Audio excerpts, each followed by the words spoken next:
What's up, folks? Today I'll be showing you how to disassemble a bolt on a CZ Scorpion. I searched the web and couldn't find any videos at all, any tutorials or anything. I found one on the disassembly, but not the reassembly. So I'll get started.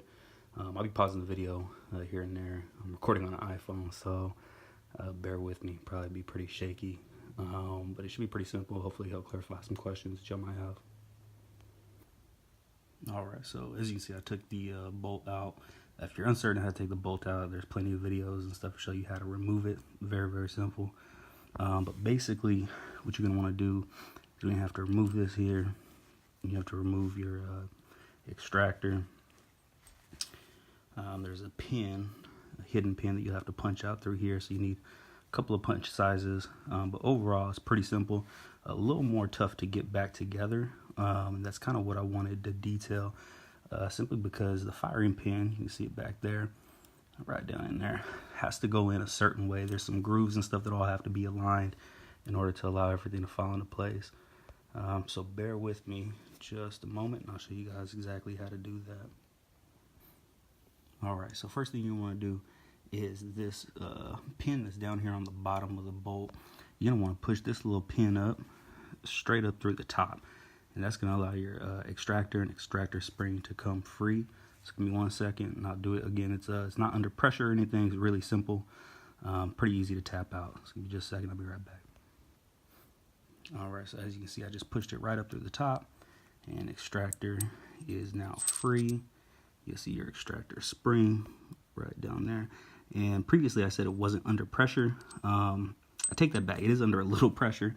Nothing too crazy, but you'll want to watch it, kind of hold on to your extractor when you push it up because it can easily come flying out there.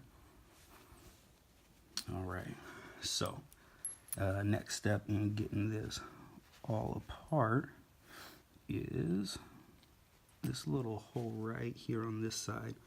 You want to stick it through and it's going to push that pin up. I don't know if you can see it through this side, but that hole goes right down through there, and that pin there is actually holding your firing pin and everything in place. Give me just a second, I'll show you guys exactly how to do that. Matter of fact, I might be able to do that one-handed. I don't know if this pin or this punch size will work. Looks like it did. Maybe not. Give me just a second, I'll be right back. Alright. So I'm actually just using the little Allen key, but you'll see here, as soon as I push up on it, it's going to come up, and your firing pin, if you're not holding it, will come shooting out because it is under a little bit of pressure, so you'll kind of want to be careful with it.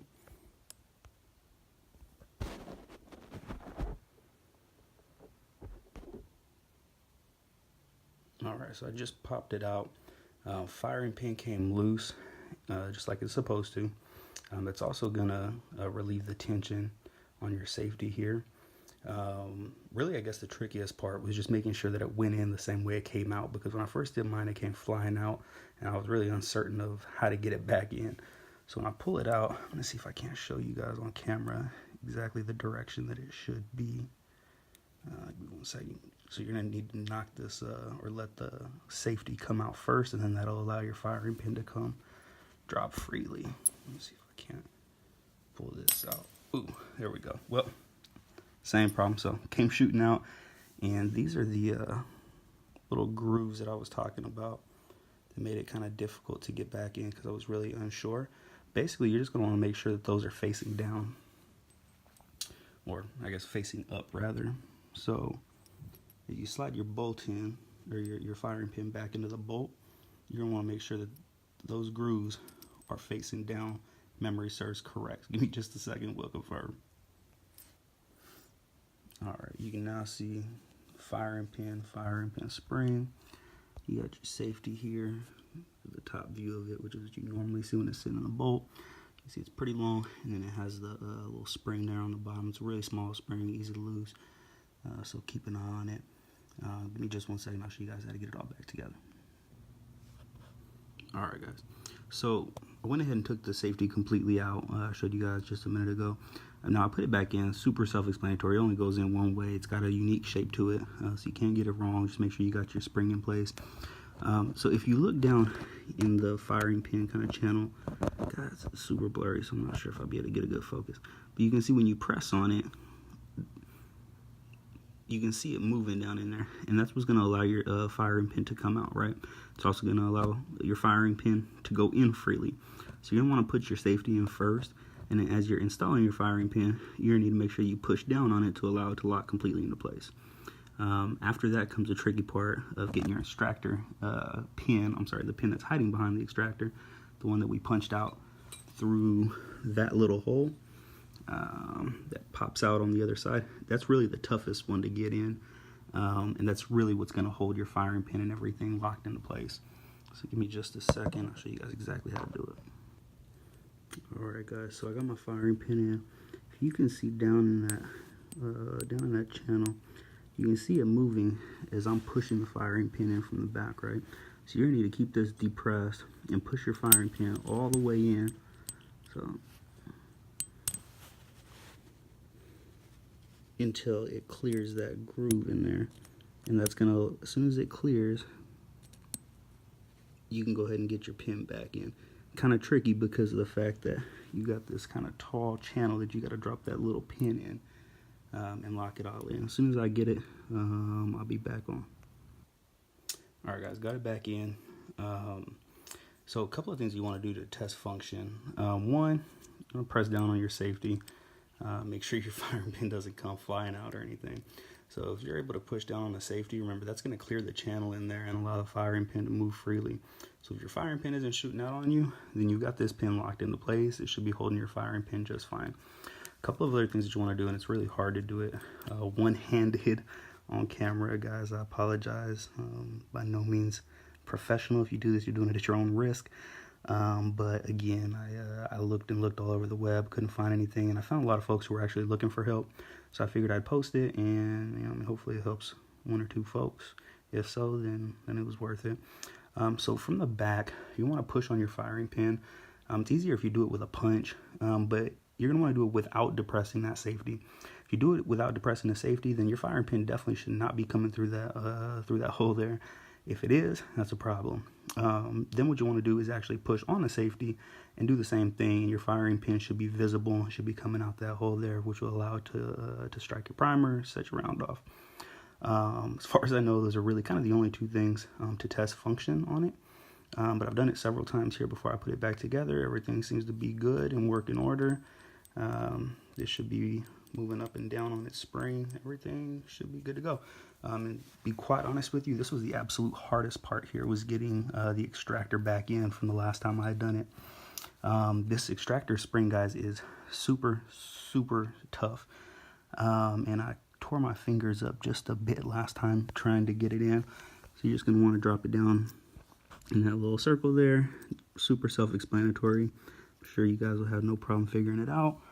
You're going to want to line the top end up with a little hole there, and then your pin, you can see one end of it has kind of like a little nipple looking piece. That's the end that came up the top, so you want to take it right back from the top and drive it straight through the bottom. Again, so it was a little difficult last time to get it all lined up and everything, just because that spring was under a ton of pressure. But I'm going to try again and see if I have any luck. Be right back. Alright guys, got everything back together. I guess a couple of things that may help if you're struggling with this piece also is your extractor, this back end here, that's where you're going to be putting all the pressure with your hand, right, as you're trying to push this pin in through the top.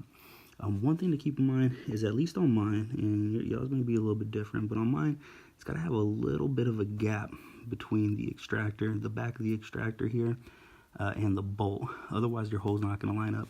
So as you're putting pressure, it's easy to kind of push down this way to keep that spring into place.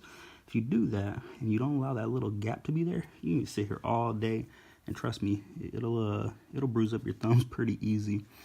Also, your extractor is going to have to sit just below the bolt, so you're going to have to put quite a bit of pressure downward to get it below the actual bolt line.